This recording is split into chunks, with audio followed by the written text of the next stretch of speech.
Boa tarde, aqui mais uma tarde com Erasmo Mota em textos e coletâneas de Erasmo Mota. Hoje irei citar um texto sobre a farsa do dízimo, né? Cristianismo, a farsa do dízimo. Voz da consciência, texto que estou a ler. Na religião e na política, uma opção diferente da mídia convencional, compromisso com a verdade. Sexta-feira, 4 de fevereiro de 2011, quando foi escrito esse texto. Cristianismo, a farsa do dízimo. Aprendo haja, porque o texto não foi aqui que eu escrevi. Irei apenas lê-lo. Do Cristo e a Verdade.com. Pregadores e dirigentes de instituições eclesiásticas, religiosas, peritadas de igreja, adeptos do dízimo, fazem que não obrigam os fiéis a dar dinheiro na igreja, mas isso é óbvio, pois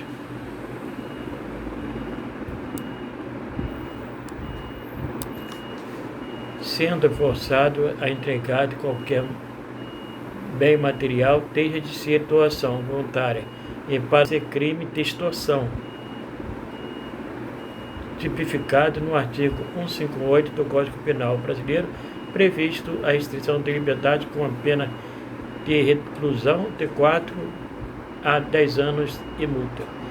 Entretanto, os pregadores, sem generalizar, porque não são todos, exumaram a lei extinta, colocaram uma nova etiqueta de validade no dízimo, elaboraram um ajuste para empregá-lo no tempo da graça do Senhor Jesus e o usam da forma mais lucrativa possível, mas em conformidade com as Escrituras do Novo Testamento.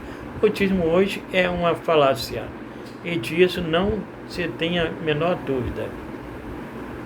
Mas quando os interessados no dízimo certificam que a sua abolição no Novo Testamento é irrefutável, mesmo assim ainda tentam justificar-se para continuar na prática do erro, alegando: sei que hoje pela lei o dízimo é abolido, mas dou o meu dízimo por amor.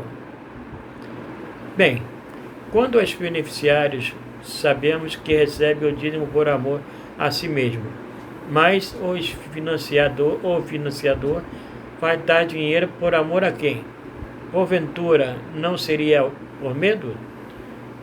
É certo que a lei, uma vez abolida, torna-se impraticável em qualquer situação e não poderá mais ser empregada porque não tem mais força de decisão, pois perdeu a virtude e a legitimidade. Mas esse argumento de dizimar por amor vem por razões naturais, uma para conservar inviolável o seu ministério, outros para se manter bem com cúpula, diversos para que não sejam acometidos ao constrangimento sucedido aqueles que seguiam a Jesus e, quando o confessavam, o Cristo, Filho de Deus, eram expulsos das sinagogas pelos judeus. Em João 9, versículo 22, 34. E a maioria dos fiéis optam pela omissão por causa do medo da maldição do devorador, porque já está incutido na mente as pregações persuasivas pelos beneficiários do dízimo, massificadas no livro de Malaquias 3, 8 a 11. E isso é preocupante e muito perigoso, porque produz o mesmo efeito de uma mensagem subliminar, pois o dizimista, mesmo conhecendo que o precedente mandamento é revogado por causa da sua fraqueza e inutilidade, pois a lei nenhuma coisa aperfeiçoou. Hebreus 7, versículos 18 e 19. Às vezes tem o desejo de se libertar, mas não consegue, por causa da pregação inicial com finalidade de amedrontar, a qual continua armazenada na memória e martelando o subconsciente, impedindo-o de uma nova iniciativa. Ainda que isso venha em direto detrimento da sua salvação e do Evangelho do Senhor Jesus.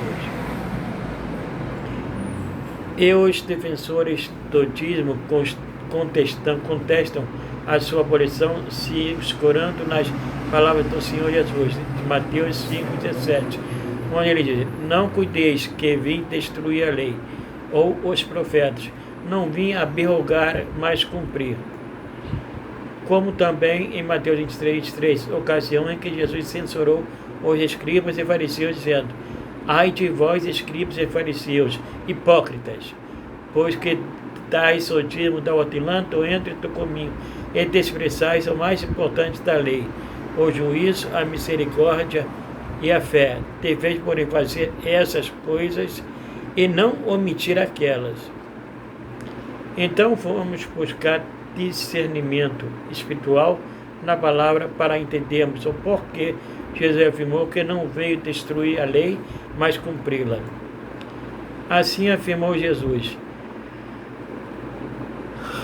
porque era um judeu nascido sob a lei, Gálatas 4, versículo 4, e viveu na legitimidade da lei, reconhecendo-a, disse dessa forma, pela responsabilidade de cumpri-la, mesmo no decorrer do seu ministério, pois qualquer que a violasse seria apedrejado até a morte.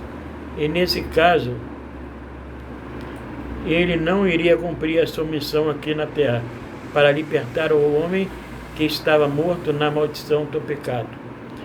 Como também, ao censurar os escribas e fariseus, Mateus 23, referente ao dízimo, ocasião em que diz: deveis, porém, fazer estas coisas, e não omitir aquelas. A razão era justamente porque estava em plena qualidade da lei. Observe também que Jesus curou o leproso em Mateus 8, versículo 1 a 4. Ele mandou apresentar ao sacerdote a oferta de Moisés, que Moisés ordenou no capítulo 14 de Levítico. E hoje alguém apresenta algum sacrifício a Moisés pela libertação de alguma enfermidade? Mas quanto ao dízimo, e verdadeiramente Jesus cumpriu a lei, foi crucificado foi circuncidado aos 8 dias, foi apresentado na sinagoga em Lucas 2, versículo 21 a 24.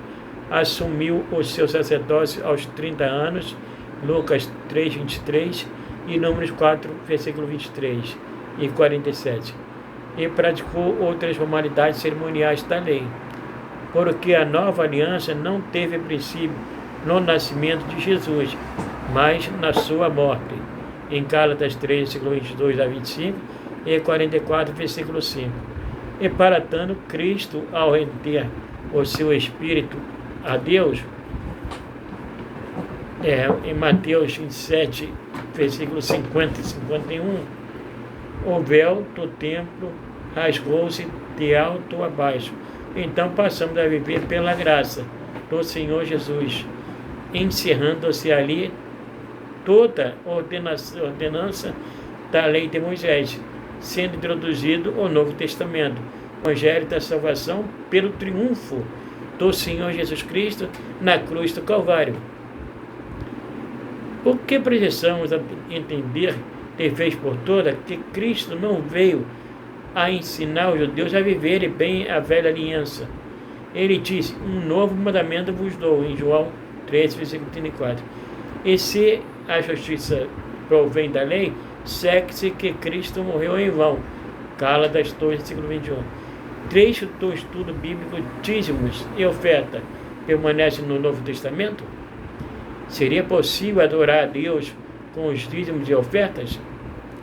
Essa máxima de dar o dízimo por amor há também o intento de agradar a Deus, para receber bênçãos e prosperidade materiais. Mas a palavra na cruz, na carta aos Romanos 11, versículo 35, faz um questionamento que precisa ser apreciado com cuidado, o qual diz: quem deu primeiro a ele, para que ele seja recompensado. Ratificado no livro de Jó 41, versículo 11, onde o próprio Senhor censura os que tentam subornar a sua mente. Observe: quem primeiro deu a mim, para que eu haja de retribuir-lhes? Pois o que está debaixo de todos os céus é meu.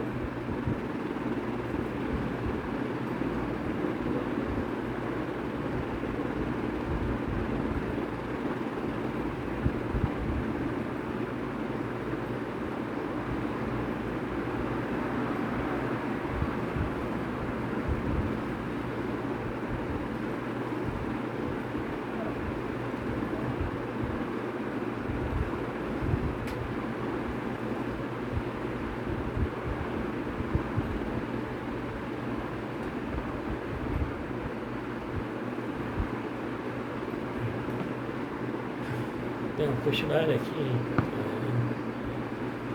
Assim também disse em Salmos 50, versículo 12: